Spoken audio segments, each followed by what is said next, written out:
Moi, ce qui me vient là, tu vois, c'est que j'ai grandi à Genève, en fait, en ville. Et quand j'ai déménagé en Valais, donc à proximité des montagnes, de la nature, ça a été un nouveau départ pour moi, en fait. Pour moi, la nature, c'est le seul endroit qui n'est pas modifié, auquel on a accès tout le temps, en fait. Et c'est là où je peux me retrouver seule, là où j'ai besoin de me retrouver seule, pour me ressourcer, où je peux me vider la tête et où je peux me connecter avec ce qui est plus grand, en fait.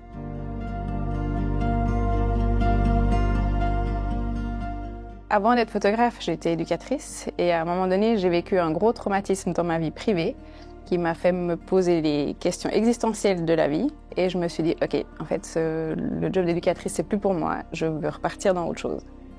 Et le côté artistique me manquant, j'ai décidé de me lancer comme dans une nouvelle formation pour devenir photographe.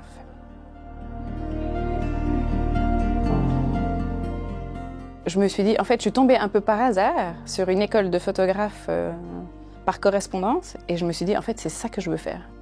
Je ne sais pas trop pourquoi ni comment, mais il y a quelque chose qui m'appelle. C'était facilement conciliable avec ma vie de maman, avec 2 enfants en bas âge, et je me suis dit, je m'inscris à cette école et on verra bien. Et je me suis lancée.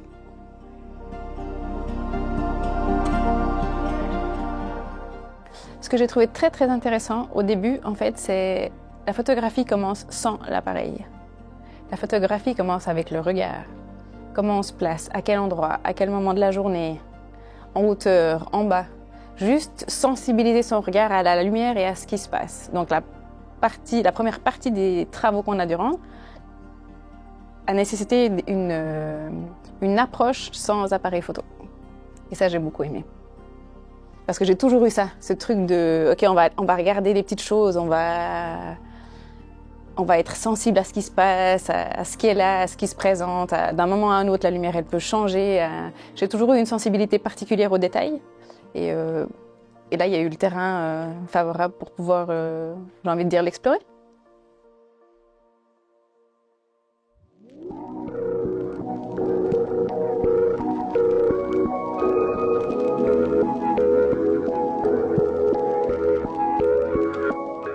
C'est la première fois de ma vie, quand je fais de la photographie, où en fait j'ai mon cerveau qui ne va pas dans tous les sens. C'est la première fois où je suis vraiment là.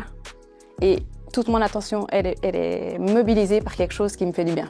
Ce qui n'était pas le cas par le passé, parce qu'en fait j'ai une hypersensibilité qui fait que je vais dans tous les sens en termes de pensée. Et là, en fait, je me suis rendu compte que dans la photographie, c'est calme et c'est posé. Et je suis hyper bien. Et puis l'autre chose par rapport aux clients, c'est... Si tu veux, pour moi, en fait, beaucoup m'ont dit, quand je suis passée de l'éducation spécialisée à la photographie, beaucoup m'ont dit, mais tu passes du coq à l'âne. Et j'ai dit, mais pas du tout, en fait. Pour moi, le plus important, en fait, c'est l'humain. Ça a toujours été. D'accompagner l'humain, de le mettre en valeur. C'est ce que j'ai fait dans mon job d'éducatrice. Et c'est exactement ce que je fais dans mon job de photographe. C'est juste le moyen qui a changé. Et c'est ça que j'aime quand je suis en contact avec des clients. C'est percevoir qui ils sont, quels sont leurs atouts, de quoi ils ont besoin, comment je peux les mettre à l'aise pour les accompagner à révéler qui ils sont dans leur authenticité, en fait. J'ai senti ça tout de suite quand j'ai vu, en fait, qui j'étais, parce que ça, c'est quelque chose qui fait partie de moi, dans ma personnalité, d'être à l'écoute de l'autre. J'ai toujours eu ça, ça s'est exprimé dans mon premier job, et en fait, ça n'a pas disparu, ça ne s'est pas estompé dans le deuxième. Ce truc de... je suis là pour l'autre, en fait.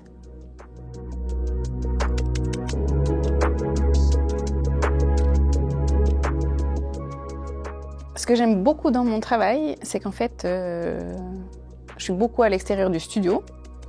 Ça veut dire que c'est chaque fois un nouveau cadre de travail. Je ne sais pas où je mets les pieds, je ne sais pas dans quelles conditions de lumière je vais travailler, et c'est un challenge perpétuel. Et c'est ce que j'aime dans mon travail, donc ça me demande une capacité d'adaptation à ce qui est là.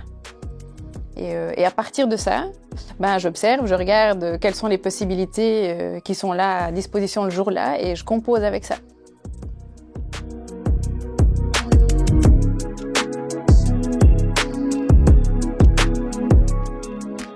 Le formatage, non, c'est pas du tout pour moi, ça. La spontanéité, oui. l'adaptation.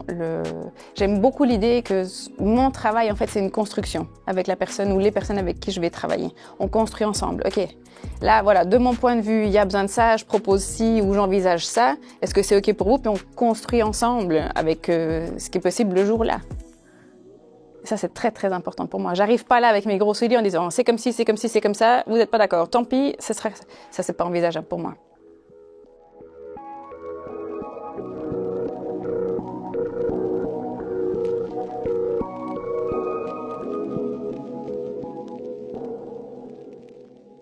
C'est sûr que mon job de photographe, il a énormément évolué en 11 ans. Surtout que quand tu pars de rien, on va être honnête, hein, le niveau, il vole pas très haut.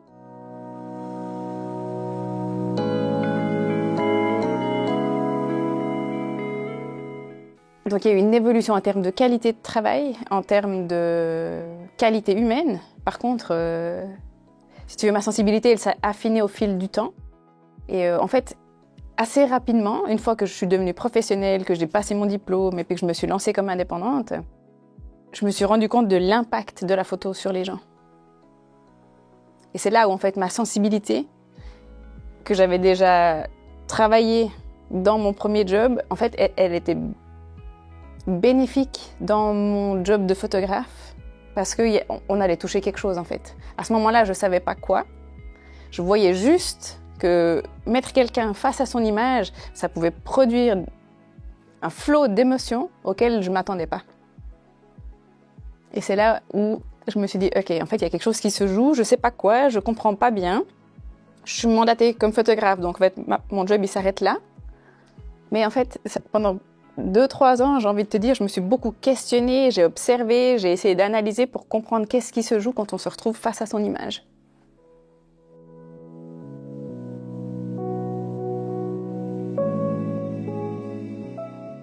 Je peux pas juste dire est-ce que la photo elle est réussie, ça va être aussi ce que la personne a vécu qui va permettre d'arriver à ça. Donc pour moi c'est une expérience. Est-ce que l'expérience en fait, elle a été agréable, elle a amené là où il y avait besoin d'aller? Et en fait, est-ce que la personne elle arrive à porter sur l'image d'elle-même un regard qui est bienveillant et qui est valorisant?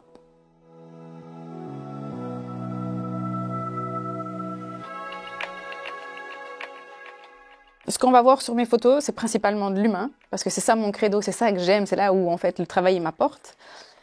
On va voir l'humain dans son entier, on va voir l'humain dans des expressions ou un ressenti qui va se voir sur l'image et qui va être mis en valeur, parce que pour moi, une belle photo, c'est pas seulement une photo où on est souriant et joyeux. Pour moi, une belle photo, c'est une photo qui est authentique. Ça veut dire une personne qui est triste ou qui est dans un ressenti qui te prend aux tripes, ben pour moi, c'est une belle photo, parce qu'elle est vraie. Et puis l'autre chose que tu vas aussi facilement retrouver dans mes photos, c'est des photos qui sont très épurées, où en fait le superflu, c'est pas mon truc. Je vais à l'essentiel en fait.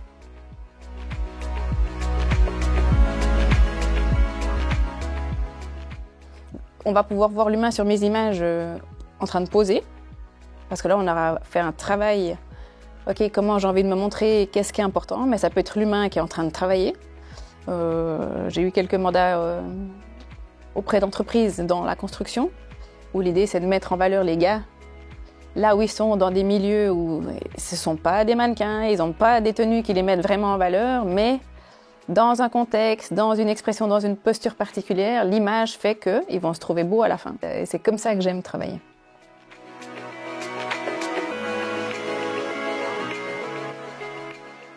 Et j'ai fait des recherches, je me suis documentée, et c'est là que j'ai entendu parler de la photothérapie, où je me suis rendu compte de tout ce qui pouvait se jouer chez les gens quand ils se retrouvent face à eux, en fait. Qu'est-ce qu'ils voient, qu'est-ce qu'ils projettent sur leur image.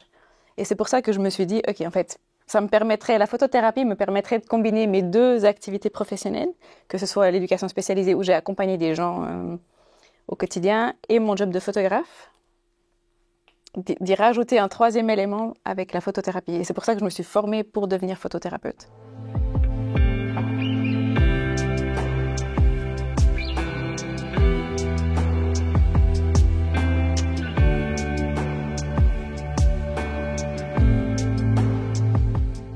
La photothérapie, c'est un outil qui part de l'image, du corps, pour aller à la rencontre de soi, pour aller comprendre qu'est-ce que le corps y raconte. Les gens, je les reçois la première fois pour une première rencontre, pour cerner leurs demandes, cerner leurs difficultés. Les gens viennent pour une problématique, ce n'est pas forcément la cause de la situation. Donc ça me permet d'identifier par quelle porte on va pouvoir rentrer, de quoi ils ont besoin. Et à partir de là, il y a plusieurs outils dans la photothérapie. Ça peut être le portrait thérapeutique. Ça veut dire que je vais photographier que le visage des gens. Je demande aux femmes de venir pas maquillées, sans accessoires ni rien. Ou je vais photographier que leur portrait. Puis après, je vais les mettre face à leur image sur l'écran. Donc ils se retrouvent face à un portrait grandeur nature en fait. Et puis moi, je me mets un tout petit peu en retrait et puis je laisse la personne rencontrer son portrait, si tu veux. Et à partir de là, déjà, rien que d'être face à son image, il peut se passer beaucoup de choses. Parce que le portrait exprime des émotions ou des douleurs ou des souffrances. Et puis déjà, rien que de les voir, c'est déjà une première chose. Ok, je vais là face à moi, pas pour me juger, me dénigrer ou me dévaloriser comme on a facilement tendance à le faire dans notre société, dans une approche bienveillante. Qu'est-ce que je suis en train de vivre en fait? Qu'est-ce que mon corps me montre? Et à partir de là, se met en route tout un processus thérapeutique pour aller plus en profondeur, mettre le doigt, mettre des mots sur ce qui a fait souffrir, ce qui peut faire souffrir actuellement ou ce qui a fait souffrir par le passé, dans le but de libérer les émotions et de libérer le corps de ce qu'il porte et qui devient trop difficile ou douloureux à porter.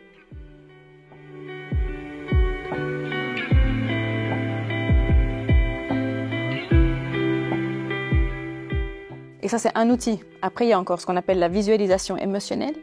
Quand l'être humain développe des maladies, des difficultés ou des problématiques, c'est parce qu'en fait, il y a un bénéfice secondaire. Ça veut dire qu'en amont, il y a quelque chose de plus grand qui fait souffrir. Donc là, c'est un travail psychologique, émotionnel qui se fait où là, la photo, elle n'intervient même pas. Et ce qu'on utilise encore, c'est ce qu'on va appeler le corps au miroir. Où là, la personne, elle est en général en sous-vêtements, face à son reflet, dans le miroir. Et là, on utilise aussi tout ce qui est de la posture, de la gestuelle. Le principe, c'est le même, si tu veux, que pendant le portrait thérapeutique, mais là, il y a encore tout ce qui est de la posture et de la gestuelle.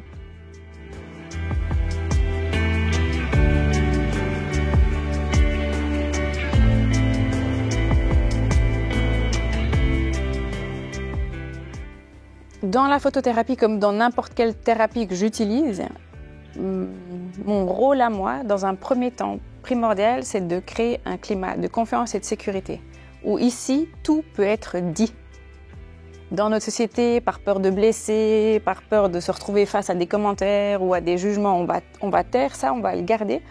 Ici, c'est un espace où tout peut être dit. Donc mon rôle déjà, c'est de créer cet espace-là, ce climat de confiance, et de créer des opportunités pour être le tremplin pour la personne, pour l'accompagner là où elle a besoin d'aller.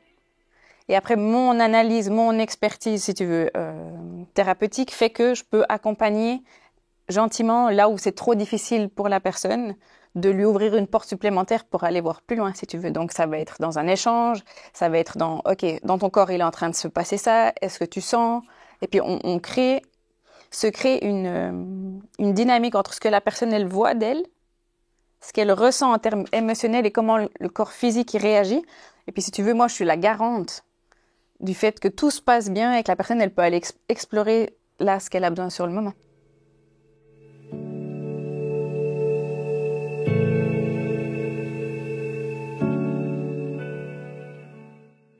Moi, j'ouvre la porte. Déjà, quand j'explique tout à l'heure que la personne, elle va se retrouver face à son portrait, OK. Très généralement, en fait, ça suscite déjà, rien que de se voir, un flot d'émotions. J'encourage la personne à accueillir ça, à mettre des mots sur ce qui vient. Il y a le besoin de parler et de sortir les choses, en fait.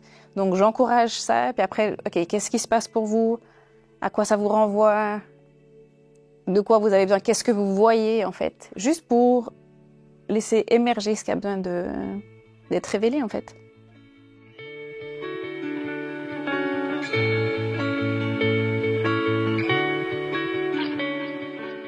On utilise le visible, la photo, pour que l'invisible, l'inconscient, puisse se révéler.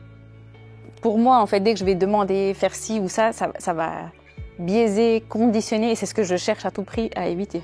Et c'est ce que je précise bien aux gens que j'accompagne avant de faire le portrait thérapeutique, c'est que ce qui se travaille là sur la photo ne résume pas la vie de la personne. On est là juste pour travailler ce qui est nécessaire aujourd'hui. Parce qu'il y a des choses très très importantes qui peuvent sortir, ça ne résume pas la vie de la personne. C'est juste là, sur le moment, ce qui a besoin d'être travaillé. On peut refaire une photo 3 semaines après, c'est pas la même chose qui va être mis en lumière.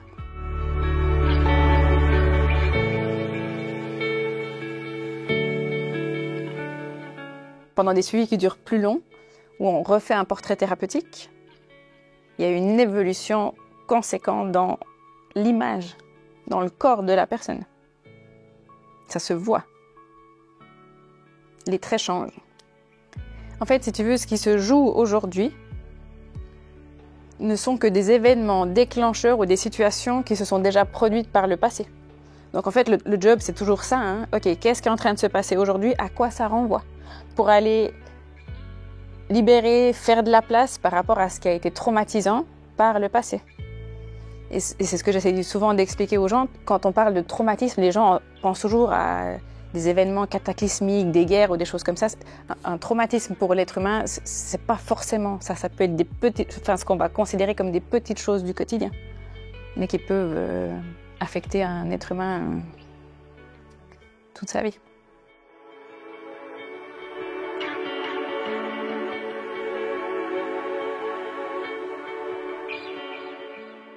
Ce qui est très très important dans la démarche, en fait, ce qui m'intéresse, c'est pas la réalité, c'est pas la vérité, parce qu'on a chacun notre interprétation d'une situation. Ce que je vais chercher à comprendre, et là où il y a besoin d'un accompagnement, en fait, c'est comment la personne elle l'a vécu. Et là-dessus, il n'y a aucun jugement à porter. C'est vraiment, ok, comment vous l'avez vécu là, à ce moment-là. Ça suffit.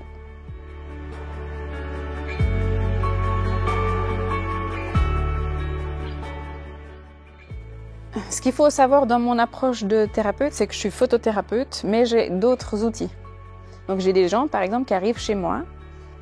Je pense à 2 patientes en particulier qui n'ont pas pu se regarder dans un miroir depuis 15 ans. Et qui viennent faire de la photothérapie. Donc elles ne peuvent pas se regarder dans un miroir, elles ne peuvent pas se regarder sur des photos, mais elles ont besoin d'aide. Ok. Je ne peux pas faire de la photothérapie avec ces femmes d'entrée de jeu, c'est beaucoup trop violent. Donc j'ai développé d'autres outils. Ça peut être de la constellation familiale, du décodage biologique, de la communication non violente. Je vais utiliser d'autres outils pour permettre à un moment donné à la personne de réussir à être à l'aise avec l'idée de se voir. Donc, en fait, il n'y a pas de protocole. Ok, là, vous venez avec cette demande-là ou cette problématique en fonction de ce qui est envisageable, ce qui est possible pour vous, de mon ressenti. C'est quelque chose que j'utilise constamment. Ma sensibilité, mon ressenti de la personne, de ce qui peut être bénéfique, mais je vais toujours vérifier. Est-ce que c'est OK pour vous, en fait? Moi, j'ai envie de vous proposer ça. Là, aujourd'hui, est-ce que c'est OK pour vous? OK, on y va. C'est toujours délicat de dire est-ce que ça marche ou est-ce que ça fonctionne, parce qu'en fait, c'est des critères qui sont subjectifs. Qu'est-ce qui fait que pour un, ça a fonctionné ou pas? Ce qui est très important pour moi, c'est toujours de partir de la demande de la personne et puis de l'accompagner là où elle a envie d'aller. Et pour moi, on peut dire que ça marche ou que ça fonctionne si la personne, elle ressort grandie ou si elle a trouvé ce qu'elle est venue chercher. Et depuis, ça fait bientôt 2 ans là que je suis thérapeute. De mon point de vue, il y a d'excellents résultats. Et du point de vue des gens qui viennent en consultation, il y a énormément de retours positifs. J'ai commencé le travail avec Valérie à l'automne dernier. C'est un moment de ma vie où je me sentais perdue. Je me reconnaissais plus. Et ouais, j'avais besoin de retrouver du sens dans ce que je faisais, du sens dans qui j'étais. Il y avait plusieurs choses qui s'entremêlaient, vie professionnelle, vie personnelle, des traumas aussi que j'avais vécus dans l'enfance. Enfin, pourquoi ça m'a attirée de venir chez elle et la photothérapie en particulier? C'est parce que je suis quelqu'un qui est beaucoup dans le mental. Je me pose énormément de questions. Et j'avais envie d'apaiser ce mental en faisant un retour à mon corps aussi, à voir ce que lui il avait à dire. Et puis...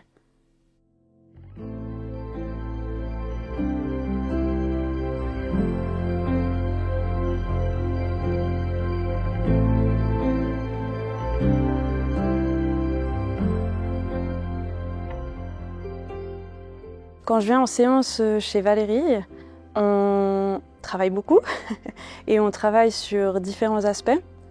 Ce qui me plaît beaucoup, c'est un espace où je me sens moi-même, où je peux être moi-même. Et rien que ça, c'est libérateur de beaucoup de choses, d'avoir un endroit où on peut dire ce qu'on a envie, on peut faire ce qu'on a envie. Et après, on commence toujours par discuter. Elle me ramène beaucoup à mes ressentis, à comment je me suis sentie pendant la semaine ou qu'est-ce que je ressens même en ce moment. Et ensuite, on travaille sur un axe en particulier.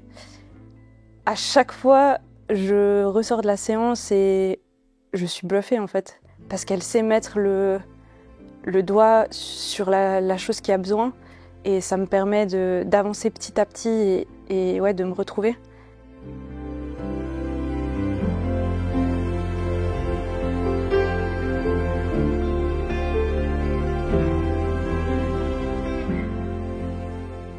Le travail avec Valérie m'apporte énormément de choses. Déjà, je dirais beaucoup de joie. Ça me permet de retrouver un espace où je me sens libre, je peux exprimer ce que je pense, je peux exprimer qui je suis. Et ça fait beaucoup, beaucoup de bien.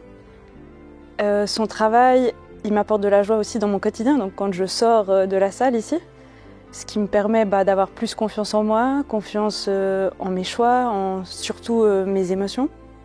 Parce qu'à chaque séance, les jours qui suivent sont assez comiques parfois. Non, il y a beaucoup de déblocages qui se mettent en place et qui permettent ouais, de régler des situations qui étaient très difficiles, voire impossibles pour moi de régler. Et au final, il y a tout qui suit. Ouais, ça me permet d'être tellement plus alignée dans ma vie.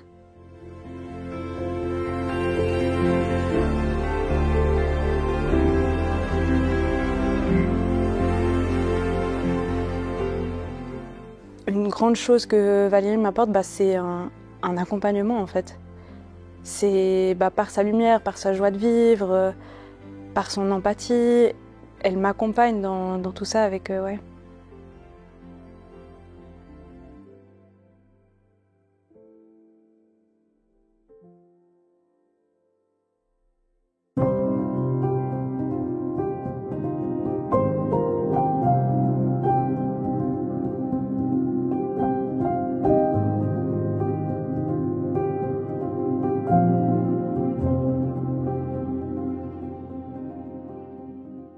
Par rapport à la thérapie, je pense 98% des gens qui me contactent, ce sont des femmes qui viennent de la région, parce que pour l'instant, je n'ai pas fait connaître vraiment plus loin. Et ce n'est pas les mêmes clients que dans la photographie. Dans la photographie, la grande partie de mon travail, c'est ce que j'appelle du commercial, donc c'est pour des entreprises, la commune, des journaux. Et là, on n'est vraiment pas du tout dans la même approche. C'est deux mandats extrêmement différents.